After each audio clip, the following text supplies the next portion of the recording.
Hey everybody, thank you and welcome back to my channel. I'm Alex. This is Make It Good, and I did take a little bit more of a break. I was normally trying to get a video out every week, but I'm taking some time off to really focus on what this channel is going to become.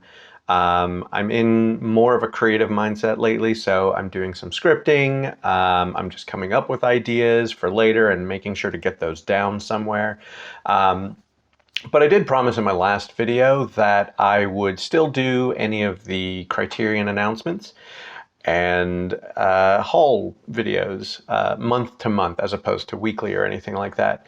And there have been some huge announcements from Criterion, not just some of the movies coming out from Criterion proper, but we also have this new line that is a partnership between Janus and Criterion, and that is Janus Contemporaries. So that's going to be starting this fall, which sounds really, really exciting, and I think this is going to be a big win for Criterion, which I do think they needed. There was last year, there was the number of layoffs. Some months of releases, have been received less than warmly, we might say. Not a whole lot of older films or a lot of upgrades, but nothing new to the catalog. And I think this is a really, really good opportunity that Criterion has taken to kind of, not only bolster their name, but get something more under the Janus label as well. Now, these are all very new releases, which is really exciting because that gives sort of a distinction between the Criterion label and then the Janus Contemporaries label. So Criterion had been getting maybe some flack, maybe that's not the right word, or criticism, but there is generally the idea that Criterion is at its best when it's focusing primarily on older films, and bringing out films that are international films that maybe people have not been talking about, haven't had a chance to discover. I'm personally, rediscovering all different aspects of cinema. So I have not personally had this issue, but for instance, when Triangle of Sadness came out and was announced, there had been some discussion about, is this really an appropriate film for Criterion? So now having this split, that gives the opportunity for Criterion films to focus more on older films or international films that are not getting very much attention, and for Janus Contemporaries to focus more on new releases and really, have that distinction between the two. So this is all going to kick off in the fall, and so far there are 6 films that have been announced to be released by Janus Contemporaries this year. They're all from 2022, and we've got EO by Jerzy Skolimowski. This was basically kind of an update to Alhazard Baltazar, which is in the Criterion collection. No Bears by Jafar Panahi. And this is sort of it's not really a documentary, but it is sort of, Jafar Panahi is playing a fictionalized version of himself. He is a director who's trying to, document this way of life in Iran. And he's having trouble with the law. There's a lot of other dangers around the border. People are telling him, don't go out there, there's bears. And other people are like, there's no bears, go out there. Both EO and No Bears were 2 films that I had heard about and did not get a chance to see. I don't think it came anywhere in the area that I'm at. The closest art house to me is, I think, about an hour or so away. So it is a major commitment, if I even have the time to go out and see a movie, for me to drive out there. All of the rest of the films are fairly new to me. I didn't know much about them before this announcement. We have The Innocent by Louis Garrel. and that's a young man is really uncomfortable with the relationship his mother has with an ex-convict, and kind of the trouble that he gets in. It actually looks hilarious at some parts. It looks very intense at other parts. That one looks exciting. There's Godland by Hlynur Pálmason, about I think a Danish priest who's trying to set up a parish, and it's every manner of him being tested throughout the movie. Tori and Lokita, by Luc and Jean-Pierre Dardenne, and they actually have a few films in the Criterion collection. They have La Promesse, Rosetta, the kid with a bike, and 2 Days, One Night. So they are, Criterion alumni already, and this film looks incredible. It is very much a brother-sister film. From what I can tell, and this would be right in the wheelhouse of the Dardennes. They're immigrants who are having trouble with legalization and finding work and even staying together. And I mean, it looks emotionally intense. And then you have The Eight Mountains by Felix van Groningen and Charlotte Vandermeesch. And this just looks like a really great film about two friends and their bond and love for each other. And all of these movies are I hadn't gotten a chance to see, but what's going to be exciting is they're going to after their run in cinema, they'll be on the Criterion channel, so they'll be available for streaming. And then they're going to be like first runs on Blu-ray, it looks like. That is the biggest thing about this. That's the biggest win, I think, for Criterion, because they will now have a chance to kind of get out there with Janus and really have the opportunity to, make a mark on these films that are, being released. Each of the Blu-rays are going to be $29.95. DVDs are $24.95. They don't say much in the way of special features outside of interviews with the filmmakers.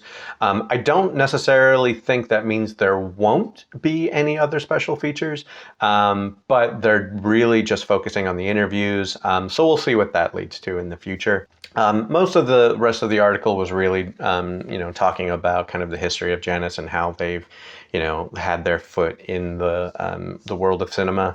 But for the most part, I think it's still exciting. Even if these aren't super, super robust Blu-rays, it is at least exciting for Criterion that, they're going to have these films out. All right, so let's go ahead and get into the releases coming out in August of 2023 from the Criterion Collection. So first off, we're going to go ahead and start with the 4K upgrade of Akira Kurosawa's Dreams. This was a film I've not seen all the way through. There was a section of the film I saw in film school years ago, early 2000s. And, I remember being captivated by the lesson that day was actually about color and, what color means in a particular scene and, how that can be expressed culturally and whatnot. And I just remember being astounded by the use of color in this film. It's a section that I watched with the procession and everything like that. I've never gotten a chance to watch the whole thing all the way through. It has been one that's been leering at me, and I think having a 4K upgrade is the way to go with this, especially if it's a noticeable upgrade, from the original Blu-ray. Special features, they're going to stay the same. The artwork on the cover staying the same, but it is a really, really lovely, painting by Akira Kurosawa himself. So I don't think there's a problem with that at all.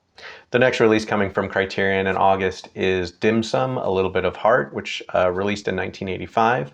It's going to be at Spine 1188. And this was directed by Wayne Wang, who also did Chan is Missing, which is available in the Criterion Collection as well. This is a film that really focuses, it looks primarily on a mother and a daughter. The mother is looking to get American citizenship. I think from what I gathered from the trailer or the scene before she goes back to China, she wants to go back to China as an American citizen. But it's that struggle with, kind of the whole process of going through it, and also the her daughter's kind of devotion to her and helping her with this, but also wanting to follow with her own dreams and everything she wants to do. One thing I'm very excited though is that Victor Wong is in this film, and he's one of those actors that I would grow up seeing, generally in smaller roles in different movies in the 80s, especially. But there's just always something about his energy. It's a very different role than I used to see in the 80s. So if you think of the characters he would play in movies like Big Trouble in Little China or The Golden Child, it's a little closer to a more, serious role, a more, straightforward role like he did in The Last Emperor. So I'm very excited to see him in another movie, and this looks like a very, very appropriate role for him.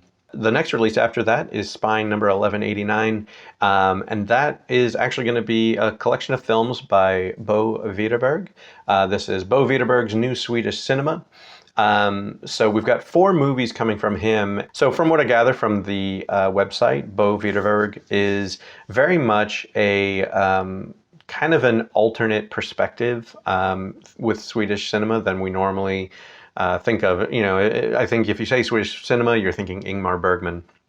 And Ingmar Bergman's films were, a little more cerebral, a little more, exploring the human psyche and relationships that way. Bo Widerberg's films very much seem to be more about, blue collar life, the struggle in society, and how poverty, in particular, really affects that. So the first film on there is The Baby Carriage, and this is Inger Traube's. Her character is a factory worker, and she's just trying to find this sense of independence. But the relationships she's in, the sort of economic struggle she's got to deal with, very much limit her choices for that. So, we've got that. We've got Raven's End as another movie. This is about an idealistic, blossoming writer who's struggling with issues with his family, again, economic issues. I think the economic issues is very much going to be a through line in all these films. And so it's him trying to hold on to that dream in the face of real world hardships. Elvira Madigan is the next film in that collection, and this is very much 2 young lovers. One of them is basically sounds like he's left his family to be with her, and they're just kind of riding that high of being in a relationship, but then having to deal with poverty, having to deal with the real world ramifications of their relationship. Suddenly that love, if you can call it love, is it just lust? That's suddenly tested in this. And then we have Adeline 31, which is a coming of age story among the midst of the 1931 labor strikes, which got incredibly violent. And so you have this young man, trying to come into his own, but with the whole world around him, all these economic struggles and strife, really, really affecting that.